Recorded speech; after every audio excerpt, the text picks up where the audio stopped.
Bismillahirrahmanirrahim. Assalamualaikum warahmatullahi wabarakatuh.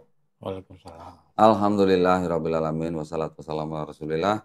Senang sekali berjumpa dengan Donditan Channel dan juga Graha Mualaf Jakarta serta channel apa namanya, Mualaf Prince ya, Mualaf Prince Channel. Mualaf Prince Channel. Nah, ini kita premier bersama-sama ya. Alhamdulillah, puja dan puji syukur kita panjatkan kehadirat Allah Subhanahu wa taala karena kita masih diberikan nikmat sehat dan yang terutama adalah nikmat Islam ya. Alhamdulillah. Nah, pada hari ini saya kedatangan seorang seorang mualaf nih ya, mualaf. Masih disebut mualaf boleh lah karena masih baru ya. Baru kira-kira belum ada setahun, belum ada setahun ya. Ini namanya Kok Darmaditan ya. Assalamualaikum Kok. Waalaikumsalam. Waalaikumsalam. Mukanya Cina banget ya. Ini juga Tan juga namanya katanya, C-nya ya. Berarti Iya. kita sama-sama setan dong ya. Alhamdulillah, Kok Darmadi ini sudah Muslim, bersahadat 25 Desember 25 Desember tahun 2022. 2022. Itu pilih tanggal ya? Iya. 25 Desember. Iya. Udah kayak orang mau ngelahirin sesar aja pilih tanggal ya. Sengaja emang cari tanggalnya 25 Desember. Iya, memang kebetulan waktu itu berdekatan dengan tanggal 25. Oh, berdekatan. Terus jadi memang sengaja milih tanggal Iya, 25 tanggal Desember 25. sadat. Oh, aduh. Sadat di mana tuh? Kok? Di Pondok Ini ya, ini ya. Al-Sakafah. Oh, Pondok oke. pesantren. Pondok pesantren Luhur Al-Sakafah. Iya, Pondok Oke. pesantren punya Profesor Geset Akil Sirot. Oh, ya gitu ya. Ini ya. Buktinya. Ini surat keterangan memeluk agama Islam. 25 Desember 2022 ya. Hah? Oh, ini. Ya. Nah, ini apa namanya? Loh, kelahiran Tanjung Enim. Iya, Asli Tanjung Enim. lahirnya di Tanjung Enim asli. Oh, Iya. gitu. Saya sering lewat Tanjung Enim. Oh iya. Kalau lagi jalan ke Sumatera Lubuk Selatan. Linggau, Lubuk Linggau. Iya. Oke. Nah, alhamdulillah berarti Kok Darmadi sudah menjadi seorang Islam, ya, menjadi Muslim. Dulunya Kristen ya, di sini tulisannya Kristen ya. Kristen, iya. Kristen apa? Protestan. Gerejanya apa? Abalo. Abalov. Oh, di mana tuh gerejanya? Industri. Jalan Industri Jakarta Pusat. Oh, Jalan Industri. Oh, ini ya dekat Kemayoran ya berarti ya? Iya. Jalan Industri, Dekat tahu Kemayoran, tahu. Jakarta. Dekat Pademangan. Ya, dekat-dekat Oh, situ. oke, tahu lah. Apal gue dari situ lah. Nah, ceritanya boleh nggak Kok Darmadi cerita sedikit nih? Kok Darmadi ini siapa? Terus dari latar belakang apa, pekerjaannya apa gitu, boleh cerita? Silakan. Boleh. Assalamualaikum warahmatullahi Waalaikumsalam wabarakatuh. warahmatullahi wabarakatuh. Saya Darmaditan. Saya seorang kolektor lukisan Tuhan. Dan juga pekerjaan saya sehari-hari investor saham Wis. di bidang saham. Sorry, sebentar kok. Ini lukisan Tuhan ini maksudnya ini? Iya. Nih ya. Ini batu-batu ini. Ini batu-batu apa nih kok? Jadi lukisan Tuhan itu Ya. adalah Ini gambar yang terbentuk baik di dalam batu maupun di permukaan batu yang secara alami dari alam tanpa dibikin sama manusia. Iya. Yang dibuktikan dengan hasil memo atau sertifikat dari laboratorium gemologi. Oh, oke. Jadi ini ada sertifikatnya nih ya? Ada sertifikatnya. Oke, ini artinya benar-benar batu asli. Iya. Bukan buatan. Bukan buatan. Cuman diolah, dipoles. Iya, dipoles, gitu ya. digosok. Dan bersertifikat gitu ya? Dan bersertifikat. Kok Darmadi ini ngoleksi batu ini untuk dijual atau untuk pribadi? Ada yang untuk pribadi dan ada yang juga untuk dijual. Oh, oke. Ya, lanjut kok. Iya. Nah, awal mula saya memeluk agama Islam, masuk jadi mualaf. Saya mendapatkan batu yang gambar orang lagi sholat. Hah? Ada gambarnya orang lagi sholat? Iya. Terus? Orang sholat itu gambarnya di dalam batu. Di dalam batu. Nah, batunya ini nih. Terlihat seperti orang sedang sholat gitu ya? Seperti orang sholat. Ya. Lagi sholat. Kelihatan memang gak? Orang lagi sholat. Dia kelihatan lagi pakai peci. Ada peci itu. Iya, ada pecinya. Ya, gambarnya di dalam batu. Iya. Masya Allah. Terus? Nah, kemudian saya juga sering terbangun di pagi hari jam 3, jam 2, dan nggak bisa tidur lagi setelahnya. Terus? Dan sering mendengar suara azan kayak ayolah sholat, ayolah sholat. Oke. Hayal sholat ya. Iya, saya Terus? pikir, oh saya disuruh sholat nih gitu kan. Loh, itu kan azan buat orang Islam. Iya, Kok mau ikut tonton sholat? saya dengarnya begitu, saya dengar. Oh gitu. Nah, tapi sebelumnya begitu nggak? Sebelumnya enggak. Maksudnya tuh sebelum dapat ini batu atau gimana itu begitu nggak? Oh enggak, biasa aja, normal. Oh jadi keinginan untuk sholatnya setelah punya batu itu? Setelah punya batu ini, setelah saya dapat batu ini, ya setahun lah kurang lebih. Oh, dalam waktu setahun. Iya, Oke. Jadi pada waktu pagi dengar azan, karena sudah punya batu ini, kok rasanya seperti disuruh sholat gitu? Iya. Oke. Terus sholat? Ya. Oh, belum bisa. Masuk tapi ini Islam dulu. Iya. Karena memang saya masuk Islam itu karena ketetapan hati saya sendiri, dan memang keluarga besar saya di kampung juga banyak yang Muslim juga. Oh gitu, di Tanjung Enim? Iya, Tanjung Enim. Oke. Terus? Dan teman-teman saya juga banyak yang Muslim. Oke, tapi kan masuk Islamnya bukan karena teman kan? Bukan, karena ketetapan pribadi saya sendiri juga. Selama setahun belajar Islam atau gimana? Ya kurang lebih ini belajar otodidak aja, sholat di YouTube. Oke, tapi udah syahadat pas 25 Desember. Pas 25 Desember 2022 ya. 2022. Oke. Di mengucapkan kalimat syahadatnya didampingi sama Profesor Kiai Said Akil Sirot. Oke, ya. Nah, terus selain daripada asbab musabab dari batu itu, kan sebelumnya Kodarmadi ini kan Kristen. Iya. Di Kristennya sendiri gimana? Rajin gereja nggak? Rajin. Oh, rajin. Iya. Kok dari aktif saya? Aktif di gereja. Iya. Jadi apa? Ya, aktif ikut kegiatan gereja. Kegiatan gereja. Jadi pekerja gereja juga nggak? Enggak juga. Majelis bukan? Bukan. Pendeta bukan ya? Bukan. Tapi berarti tahu dong waktu di Kristen itu keyakinannya gimana, tahu dong? Tahu. Tahu ya. Iya. Nah, terus bisa melepas itu untuk masuk Islam, kenapa? Ya itu tadi, karena ketetapan hati saya sendiri, pribadi, dan saya merasa siapa saya kok Allah itu ngasih lukisan Tuhan itu gambar orang lagi sholat, gambarnya di dalam batu. Bagi saya pribadi ya sakral gitu kan. Kan ini satu di dunia, gambar orang lagi sholat. Ya artinya kalau ada batu yang punya gambar seperti ini pasti hanya satu-satunya di dunia ya? Iya. Unik, maksudnya unik ya? Iya, unik. Oh gitu, jadi melihat batu seperti ini, Kodarmadi melihat bahwa ini adalah keagungan Allah Subhanahu Wa Taala ya? Iya, hasil karya seni Allah Subhanahu Wa Taala yang nggak bisa dipikirkan secara logika. Mungkin gini loh kok, karena Pak Darmadi ini pencinta batu, ya kan, dikasih pesannya melalui batu, mungkin. Jadi hanya sebatas pesan, jadi bukan karena ini gitu ya. Ya, artinya hidayah itu tetap milik Allah Subhanahu Wa Taala. Iya, betul sekali. Cuman Allah Subhanahu Wa Taala tuh menebar hidayah kepada setiap manusia bisa dengan cara apapun, dan setiap manusia yang mau menjemput hidayah itu juga bisa dengan cara apapun atau melalui jalan apapun gitu ya. Betul. Kodarmadi ini melalui batu. Melalui lukisan Tuhan. Lukisan Tuhan. Oh iya. Nah, terus maksud saya gini loh, pertanyaan saya tadi gini.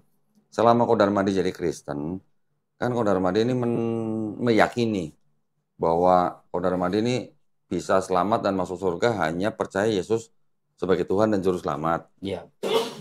Maksud saya, terlepas dari batu itu ada gambar apa aja, Kodarmadi ini bisa melepaskan keyakinan itu tuh? Oh bisa. Bisa. Yeah. Waktu itu berat nggak melepaskan keyakinan itu? Biasa aja sih. Biasa karena aja. Bagi umat Muslim kan Yesus adalah Nabi. Dan juga saya semenjak menjadi mualaf bahwa hati lebih tenang, hidup lebih tenang. Oh gitu. Kemudian kalau mau sholat beribadah dulu kan, itu kan kalau bisa sebelumnya mandi supaya tubuh bersih. Kalau sebelumnya kan asal aja. Ajar boleh gitu. Iya, mau nggak mandi juga asal Kereta bahasa lo kan besi gitu, gitu ajar kan. beli kan. Gitu. Oh, jadi kalau di Islam jadi kelihatan Sungguh-sungguh. ada Nggak sungguh-sungguh, main-main, iya. ada aturannya. Iya, ada aturannya. Oh, gitu ya. Bagus. Jadi berarti artinya di dalam Islam berarti Saudara Madi ini melihat ada semacam kayak aturan dari orang bangun tidur sampai tidur lagi. Gitu ya? Enggak. Saya kalau sholat subuh Oh. kan bagusnya itu nggak tidur lagi dong. Oh, bukan maksud saya gini. Aturan di dalam Islam. Iya. Entah itu sholat, entah itu berdoa, masuk kamar mandi doa, mau makan doa, Iya. mau ngapain doa, atau mau ngapain sholat. Aturan itu untuk manusia dari semenjak manusia itu bangun tidur sampai tidur lagi. Aturan-aturan itu ada. Iya, gitu iya, ya. betul. Betul kan? Betul. Maksud saya gitu. Iya, iya. Oh, terus setelah apa namanya Pak Darmadi meninggalkan keyakinan yang lama, melihat di dalam Islam hati lebih tenang. Iya. Kira-kira gimana tuh? Tenangnya gimana? Apa nggak Ya, mikirin utang apa gimana? Tenang aja sih, masalahnya pasti ada. Gitu. Masalah pasti ada. Ya semenjak saya memeluk agama Islam, ya demi proses, ya Allah pulihkanlah masalah itu. Oke. Dari sisi finansial, keuangan, dari sikap, dari tingkah laku, akhlak ya. Ya, akhlak. Oke. Berarti Pak Darmadi merasa bahwa setelah masuk Islam akhlaknya berubah. Iya, lebih baik. Iya. Merasakannya? Iya. Lu ngerasain nggak lo? Gue ngerasain juga. Oh, ngerasain. Kirain nggak ngerasain. Kalau saya tuh 360 derajat perubahannya. 180. 360. Kalau 360 berarti dari A balik lagi ke A. Gimana sih? Gimana sih?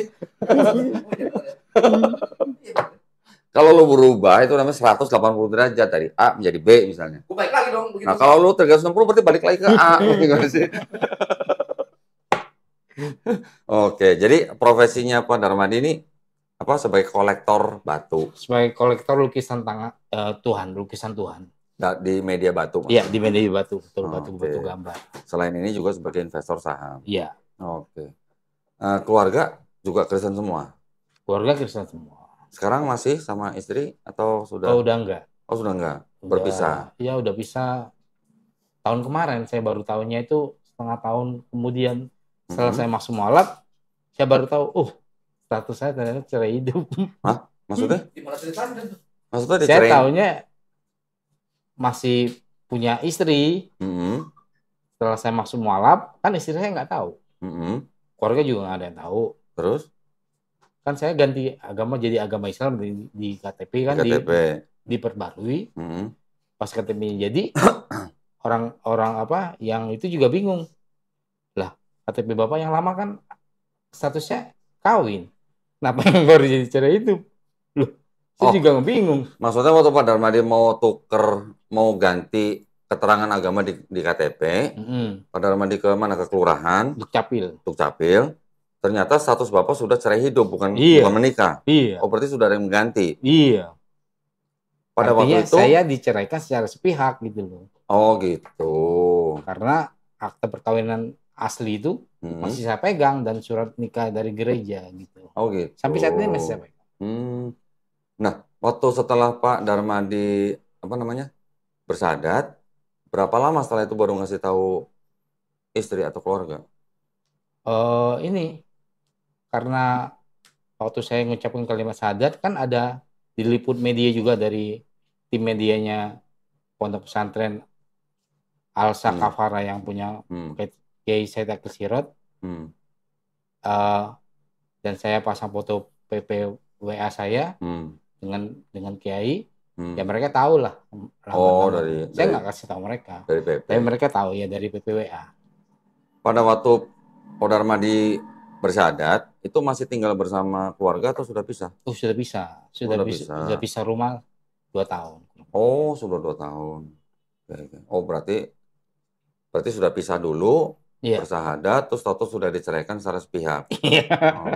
Itu namanya DL itu namanya. Apa itu? Derita lo. Masa lu nggak tahu DL sih?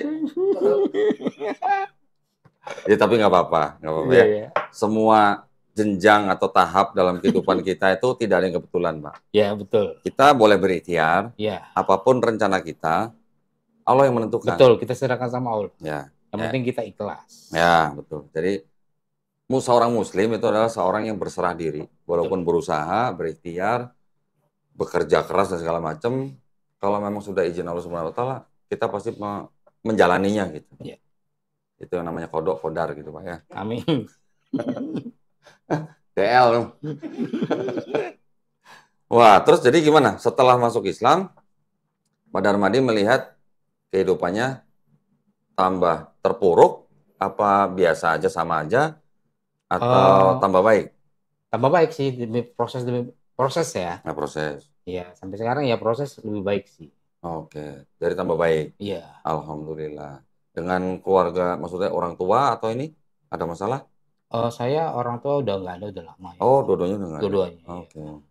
Kalau sama mertua udah jelas ya. Oh iya. Oke. Dengan adik-adik, kakak gitu ada? Biasa aja sih. Biasa aja. Iya. Yang ada marah atau gimana? Mereka hanya bilang bahwa kalau mau ke masjid, ya boleh, tapi jangan dekat rumah. Oh, jauh-jauh. Memang ada masjid dekat rumah emang?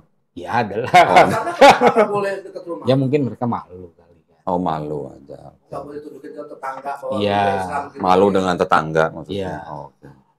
Ya udah nggak apa-apa itu sih ya. Ya kita hormati aja. Ya tapi kan kita bisa sholat sendiri di kamar apa. Ya. Tapi ya lebih bagus kan berjamaah gitu. Pasti. Sebaiknya berjamaah. Ya. Baik, kalau gitu setelah menjalani Islam nih sekian bulan nih ya. Sekian bulan kan dari Desember tahun lalu kan. Ada kesulitan-kesulitan? Ya awal-awal ada, sempat stres juga kan. Aku stres kenapa? Ya tahu status saya itu kan. Oh, karena status. Iya. Maksud saya dalam menjalani Islam ada kesulitan nggak, Darmadi? Enggak ada. Enggak, sholat nggak ada masalah. Nggak ada masalah. Puasa sudah menjalani kemana? Kemarin ya menjalani. Menjalani. Tapi sempat bolong-bolong juga. Jadi dalam 1 bulan berapa hari yang berhasil? Bolong 1 sih. Oh, bolong 1. Berarti Udah baru pertama. iya. Pertama kali puasa yang bolong cuma 1 hari. Iya. Nah, itu keren, Pak. Itu keren berarti. Ada mualaf 1 bulan puasa pertama kali nih yang berhasil cuma 2 hari. Sisanya bolong semua. Ada orang bule yang begitu. Tapi dia tinggal di Amerika. Iya. Emang berat sih emang kalau di Amerika ya. Selain jam durasi puasanya lebih lama, jauh lebih lama dari kita. Terus di sana makanan juga nggak banyak yang yang halal gitu, nggak banyak. Iya. Oh, tapi berarti mau usaha dia ya. iya, tapi usaha. Tapi lama-lama setelah tahun kedua, ketiga dan seterusnya akhirnya bisa full gitu. Tapi alhamdulillah ya. Iya. Udah Darmadi bisa alhamdulillah. cuma 1 hari bolong ya. Masya Allah lah. Udah dibayar belum? Belum. Bayar dong. Bayarnya pakai puasa lagi ya. Puasa lagi. Ya, Bapak berniat untuk mengganti puasa yang terlewat di bulan Ramadan kemarin. Ya, gitu. Boleh yang Senin Kamis itu, boleh ya? Dijadikan satu boleh. Oh. Dijadikan satu boleh. Oh. Iya. Tapi niatnya juga untuk mengganti puasa yang terlewat di bulan Ramadan kemarin. Iya. Alhamdulillah ya, berarti Bapak sudah ya. Bolong 3 loh. Siapa? Loh? Enggak, siapa yang nanya maksudnya? Orang paling wawancari dia. Enggak, maksudnya tuh hebat loh. Ya hebat. Ya, bolong 1 saya belum 3. Ya karena 3 hari apa 3 minggu? 3 hari. Oh, 3 hari. Kirain 3 minggu. Allah yang hebat, bukan saya. Iya. Nah, saya belum 3 juga karena waktu itu sakit. Oh, sakit. Maksudnya sakit perut, lapar gitu maksudnya. Sakit.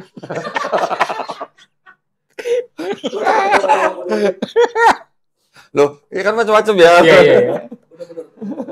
Iya. Jangan nangis gitu loh, jangan nangis. Santai aja, santai.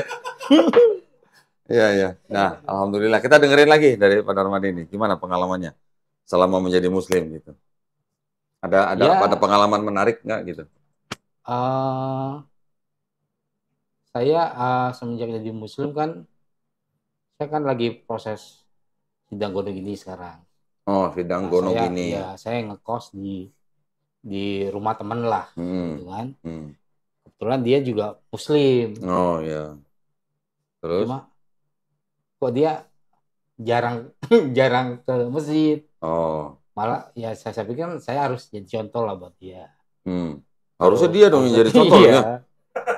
Oh, ini malah Pak Darmadi yang yang menjadi contoh buat temennya ya gitu. Kan saya sudah mualaf, jadi ya harus istiqomah. Oh ya mungkin temennya imannya lagi turun mungkin. Mungkin. Ya kita ajak gitu ya. Oh gitu ya. Siap. Terus gimana kalau ngeliat begitu gimana? Prihatin, sedih apa gimana? Ya prihatin juga lah. Prihatin. Ya. Tapi maaf, saya potong.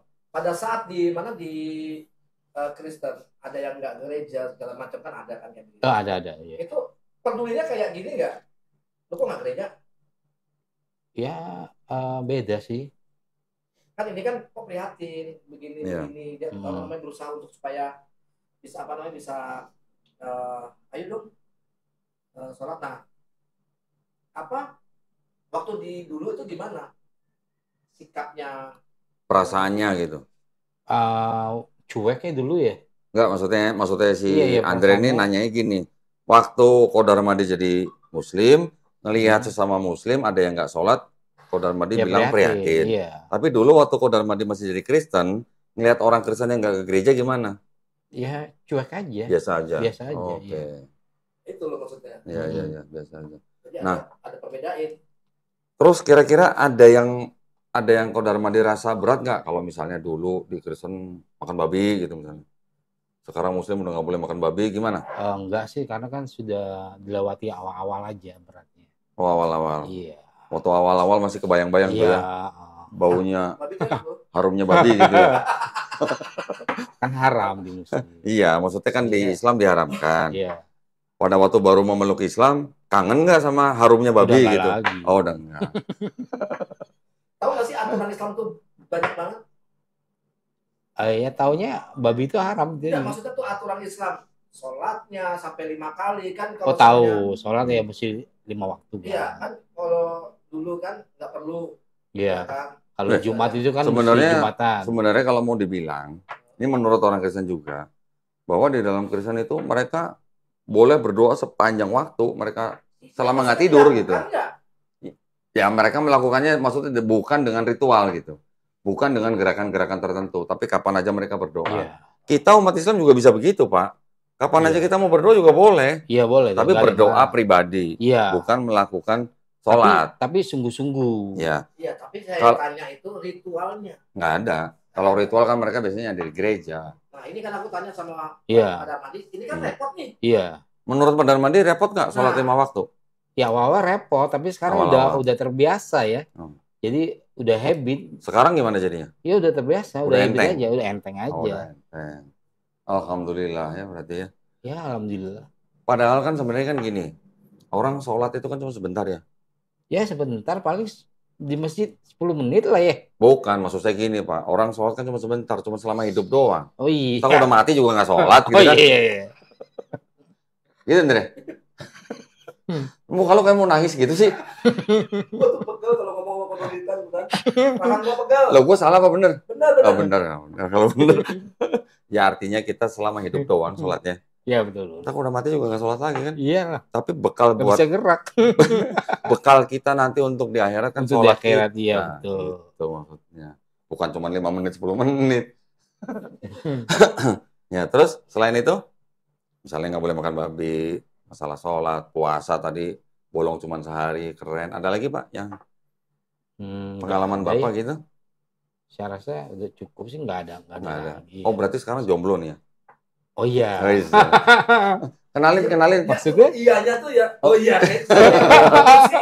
Iyanya kayak orang maksudnya. Iya promosi gitu ya.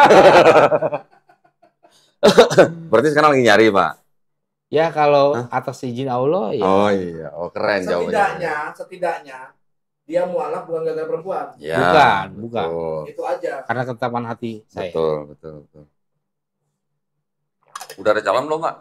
Belum ada. Mau dicariin Pak? Ya boleh. Insya Allah Pak ya nanti ya. Nah kan gini, ini sih kita ngomong mungkin agak melebar dikit. Di Indonesia memang ya mayoritas adalah Muslim ya kan. Tetapi kan banyak daripada kalangan Tionghoa itu kan banyak nih. Ini saya bilang banyak, nggak semua ya, tapi banyak yang mempunyai pandangan yang sedikit agak miring mengenai agama Islam. Pasti pernah dengar ya, keluarga-keluarga lah. Ada yang bilang oh Islam tuh agamanya pribumi gitu. Ada lagi yang bilang Islam tuh agamanya orang miskin gitu. Islam tuh agamanya koruptor. Islam tuh agamanya orang yang banyak masuk penjara gitu. Pernah dengar begitu? Enggak juga sih, karena saya dari kecil sampai SMP itu di kampung bergaul sama teman-teman saya Muslim semua. Kita berbaur kalau di Sumatera itu. Ya, berarti sama sama saya. Enggak ada rasis apa enggak. Berarti sama sama saya. Tetapi ada Pak, kelompok-kelompok yang seperti itu ada. Iya. Ya maksudnya enggak semua, tapi ada kelompok-kelompok Tionghoa yang masih punya pemikiran seperti itu. Nah, kita yang sudah menjadi Islam, kita yang harus menjelaskan kepada orang-orang seperti itu. Bahwa Islam itu tidak seperti itu gitu. Ya. Bahwa Islam itu bukan agamanya orang miskin, bukan agamanya koruptor, semua orang. Bukan agamanya yang masuk penjara. Karena kalau memandang agama hanya dari orang-orang yang melakukan kriminal, itu artinya pandangan dia masih sempit, Pak. Iya. Coba lihat coba lihat di negara lain misalnya. Di Filipina misalnya, yang banyak yang ngemis di pinggir jalan itu orang Katolik atau orang Islam gitu. Katolik lah. Atau misalnya di Meksiko lah, yang banyak jadi gembong narkoba di sana orang apa? Kristen. Katolik juga gitu ya. Brasil atau gitu. Jadi kita nggak boleh menyamaratakan. Betul. Gitu ya. Ada lagi Pak, cerita Pak, silakan Pak. Pengalaman dalam Islam misalnya. Pengalaman dalam Islam saya cukup yang tadi. Kayak gini aja mungkin, apa yang nggak bisa kan udah 6 bulan ya, 7 bulan ya. Iya. Salah. Islamnya. Nah, yang kira-kira kok sulit ya ini Islam. Ya. Nah, awal-awal aja. Iya, kayak apa yang nggak bisa, yang nggak dipahamin sama Pak Darman ini? Oh, ini mungkin ngaji kali ya. Ngaji terus? Iya, ngaji. Udah belajar Iqra belum? Belum. Mau nggak saya kirim guru Iqra ke rumah? Cewek apa cowok? Oh, nyuruhnya cewek. jujur banget ya. Cowok lah Pak. Kalau cowok ya gurunya cowok lah. Kalau cewek gurunya cewek. Kalau mau taruh baru sama cewek, jangan sama cowok. Jadi gini, dia itu ya kan ngomongin Kodondi, saya itu karena dia pengen cari guru untuk supaya dia bisa belajar. Lebih istiqomah lah ini. Ya, jadi saya ceritain sedikit tadi, mungkin di awal saya belum ceritain. Jadi ceritanya Ko Darmadi ini menghubungi saya lewat IG ya waktu itu. Iya, lewat IG. Terus menanyakan soal pesantren. Saya tawarkan pesantren Pondok Al Hadid yang di Gunung Kidul, yang bekerjasama dengan bekerjasama dengan Yayasan Pembina Mu'alafah Tauhid. Terus setelah selang beberapa lama, Ko Darmadi menghubungi saya lagi, gitu kan, melalui IG. Baru saya hubungkan ke Andre, gitu kan, karena dekat kan kosnya dari Andre kan. Dekat. Nah, Andre ini kan sudah menjadi bagian daripada Geraha Mu'alaf Jakarta. Iya. Makanya saya hubungkan ke Andre. Nah, alhamdulillah kita sekarang bisa ngumpul bareng di sini. Kita bisa ngobrol seperti ini. Ya, ini kayak keluargaan. Ya, ini semuanya adalah nikmat daripada Allah Subhanahu wa taala. Betul. Jadi memang gini. Saya juga merasakan sesama mu'alaf, ya entah berapa lama pun lah dia setelah sadat, sesama mu'alaf itu kalau baru ketemu, rasanya seperti saudara lama yang udah lama nggak ketemu. Ada rasa itu nggak Pak? Iya. Ada. Saya merasakan kayak udah deket gitu loh Pak. Padahal baru pertama kali ini ya. Iya. Betul kan? Kalau Bro Andre 2 kali ya? 2 kali. Kalau sama Andre agak berasa dekat apa berasa gimana gitu? Jaga deket jarak? Lah, enggak. Oh, enggak jaga jarak. Enggak.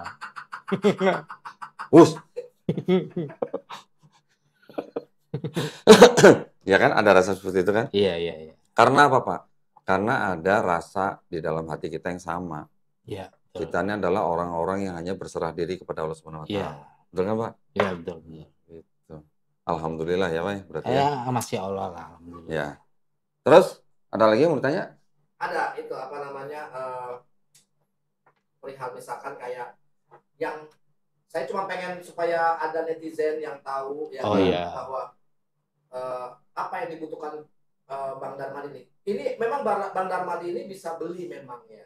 Setidaknya ada mungkin teman-teman netizen yang mau menginfakkan entah Al-Quran, saya udah kasih Al-Quran ya. Iya, udah. Terus entah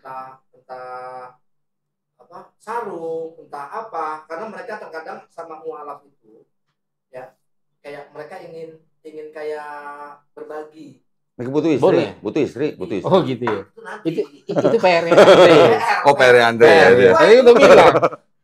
Mesti yang apa? Iya. Tapi sholat udah lancar kan? Udah lancar. Udah. Butuh buku panduan nggak? Boleh, kalau dikasih saya ya kasih nih. saya terima. Saya kasih nih. Ya siapa tahu ada bacaan-bacaan yang iya, betul. Siapa tahu kan kurang sempurna saya kan. Nih, boleh. Oh siap. Terima kasih. Ini buku tipis tapi padat, jelas, ringkas siap. gitu ya. Terus, Ko Darmadi ada nggak kira-kira yang mau ditanyakan mengenai Islam? Ada? Nggak ada sih. Ada? Berarti udah tahu semua? Bisa belajar di sekarang kan zaman digital. Bisa belajar di YouTube, di IG, Cuma lebih bagus Facebook. Belajar ada gurunya. Iya, betul. Jangan belajar sendiri. Iya. Harus. Saya juga pengen kenalin beliau. Saya nggak mau sebutin namanya dulu ya. Siap. Habib. Iya. Saya itu kan Habib. Iya. Nah, itu nanti dia coba saya mau kenalin. Iya. Siapa tahu mungkin belum ini masuk ke pesantrennya atau gimana setidaknya nanti saya Kodondi coba berusaha untuk bantu supaya istilahnya lancar lah. Ya, amin. Ya. Keislamannya segala macam. Siap. Thank you, Bro. Jadi gini, Ko Darmadi, jadi kan kita nih yang sudah bergabung di dalam Geraha Mualaf Jakarta, kan kita memang tugasnya membina mualaf. Iya. Ya, membina dalam arti kita ngajarin mereka mulai dari nol. Iya. Makanya kalau Ko Darmadi belum bisa baca Iqra ya, nanti kita bisa kirim guru. Oh iya. Ke rumah, private. Iya, private. Cowok ya. Gratis. Gratis, kita yang bayarin. Siap. Kita yang bayarin. Terima kasih. Beneran. Jadi tentuin aja hari apa, jam berapa, nanti kita kirim guru. Boleh. Siap. Nanti habis ini kita bicarain. Ya. Nah, terus masalah yang lain-lain gini. Kalau di dalam Islam ini kan pernah dengar nggak orang nanya begini? Lu Islam apa? Islam NU apa Islam Muhammadiyah gitu? Pernah dengar nggak? Pernah. Itu juga kita harus jangan buru-buru, jangan buru-buru menilai. NU Muhammadiyah itu hanyalah organisasi. Betul. Ya, organisasi itu kan hanya kendaraan untuk sekelompok orang yang sedang mencapai tujuannya masing-masing organisasi. Tapi yang jelas mau NU, Muhammadiyah, mau yang lain apa segala macam. Aja, semua yang penting Ahlus Sunnah wal Jamaah. Ahlus Sunnah wal Jamaah itu adalah kelompok yang mengikuti sunnah Rasul. Oh iya. Gitu ya. Nah, kita masing-masing organisasi atau masing-masing kelompok-kelompok dalam Islam itu jangan kita mudah menyalahkan. Oh iya. Apalagi sampai mengkafirkan, jangan menyesatkan dan segala macam. Kalau bukan ranah kita serahkanlah ke guru-guru kita. Iya, siap. Gitu. Ya. Jadi saya cuma berpesan, banyak orang baru masuk Islam bingung, gue ngikut yang mana ya? Guru lu Habib, gue juga dulu begitu. Gue udah mau masuk pesantren ini, mau masuk ini, akhirnya alhamdulillah qadarullah saya ditemuin sama seorang Habib juga, almarhum ya, sudah meninggal ya. Pada waktu pertama kali saya belajar Islam dengan Habib itu jauh di luar perkiraan saya gitu. Bukan seperti yang saya lihat di luar, yang organisasi-organisasi atau yang kelompok-kelompok tertentu gitu, jauh dari itu. Yang saya belajar Islam dari Habib itu boleh dibilang itu semacam kayak intisarinya Islam. Iya. Intisarinya. Oh, luar biasa ya. Jadi memang itu bikin sangat berkesan buat saya. Sampai saya menganggap beliau tuh udah seperti orang tua sendiri gitu lah. Cari guru yang seperti itu. Cari guru yang seperti itu. Jadi, bukan kita terus baru masuk Islam langsung ikut organisasi apa segala macam dengan segala kepentingannya. Itu boleh, tapi bukan tujuan utama. Oh, bukan. Tapi yang utama adalah kita belajar intisari daripada Islam itu apa. Ada yang mau ditanya nggak soal Islam? Belum Siapa ada. tahu. Saat ini belum ada. Tapi kalau Ko Darmadi ini nggak terjun dalam dunia apologetika sih ya? Enggak ya? Maksudnya gini, pernah nggak ditanya sama teman-temannya, ngapain lu masuk Islam gitu? Ya karena udah direncanakan Allah. Udah takdir ya. Gitu. Pernah. Memang sudah takdirnya. Mau gimana? Nah, itu keren jawabannya. Memang sudah takdir daripada Allah. Iya. Ya? Artinya gini, Pak Ko Darmadi. Seorang yang menjadi muslim, orang yang menjadi muslim dengan memeluk Islam, itu sebenarnya dia sedang menerima penghargaan yang paling tinggi dari Allah Subhanahu wa taala. Masya Allah. Tuh. Kerennya gitu. Dan orang yang dari luar Islam memeluk Islam, itu sebenarnya dia insya Allah dosanya dihapuskan. Oh iya, saya pernah dengar. Pernah dengar ya? Mulai dari nol lagi. Gitu. Pertamina. Kayak Pertamina gitu. Ini mentang-mentang dulu pernah jualin SPBU langsung Pertamina aja. Nah, terus juga gini Pak, bahwa setiap bayi yang lahir itu sebenarnya fitrahnya Muslim. Fitrah. Fitrah manusia ya. Dia menjadi Yahudi, dia menjadi Kristen, dia menjadi Majusi, itu karena orang tuanya.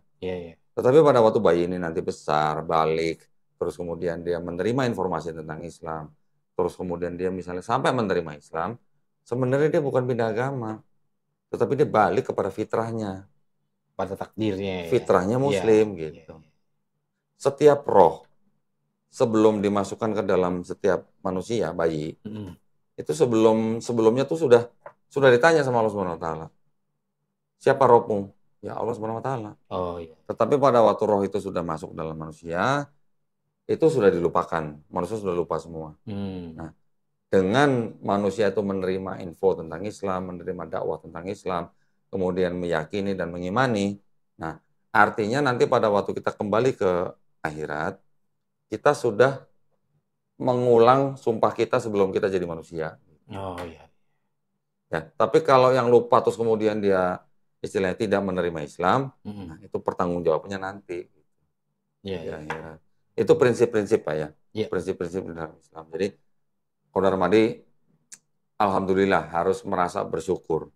Saya dulu waktu pertama kali bersahadat, saya seperti orang yang dapat kayak dapat lotre gitu lah. Oh gitu ya. Rasanya gitu. Menjadi biasa, seperti orang yang paling beruntung di seluruh dunia. Seperti itu ya. Nah, terus saya mau minta ini dong. Kalau Saudara Madi udah nggak ada pesan, nggak ada cerita atau pengalaman yang lain, boleh dong kasih pesan buat teman-teman atau mungkin saudara-saudara yang belum Muslim gitu. Ada nggak pesan-pesan? Ya, bagi teman-teman dan keluarga, ya kalau bisa, ya seperti saya masuk Muslim jadi mualaf. Gitu. Jadi alasannya? Ya lebih tenang aja. Oh lebih tenang. Oke. Buat teman-teman yang Muslim ada pesan? Jangan suka menghakimi orang lain. Teman-teman juga jangan suka mengkafir-kafirkan orang lain. Ya itu aja sih. Harus saling menghormati dan menghargai satu sama lain. Sholatnya? Ya, harus rajin sholat 5 waktu. 5 waktu. Ya. Sebelum engkau disolatin. Oh, aduh keren. Sebelum lu disolatin, Dre. Iya benar. Alhamdulillah. Kalau gitu cukup Pak. Ada yang mau disampaikan lagi? Cukup. Alhamdulillah. Jadi sepertinya nih kalau Darmadi ini belum ngeluarin semua cerita ya kayaknya. Itu PR-nya Andre aja. Oh, PR-nya. Iya. Ditagih lu ntar PR lu. Cariin istri. Insyaallah. Ya. Baik, kalau gitu terima kasih banyak ya atas perhatiannya dari para pemirsa. Ini mungkin ceritanya belum bisa begitu lepas gitu ya. Mungkin gara-gara lighting mungkin. Ya, nggak apa-apa. Nanti mungkin kita bisa sambung lagi di lain waktu ya. Oke. Nah, saya berdoa semoga Saudara Madi, Andre, saya semua teman-teman Muslim semoga semuanya istiqomah.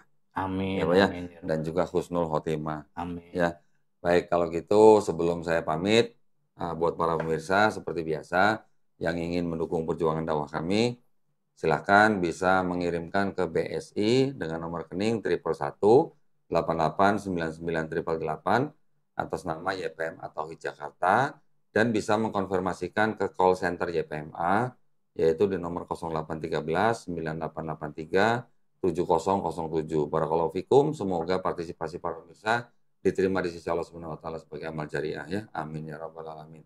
Baik kalau gitu kami izin undur diri. Insya Allah kita akan berjumpa kembali di konten-konten selanjutnya. Wabillahi taufiq wal hidayah. Wassalamualaikum warahmatullahi wabarakatuh. Waalaikumsalam. Terima kasih banyak Saudara Madi ya. Alhamdulillah.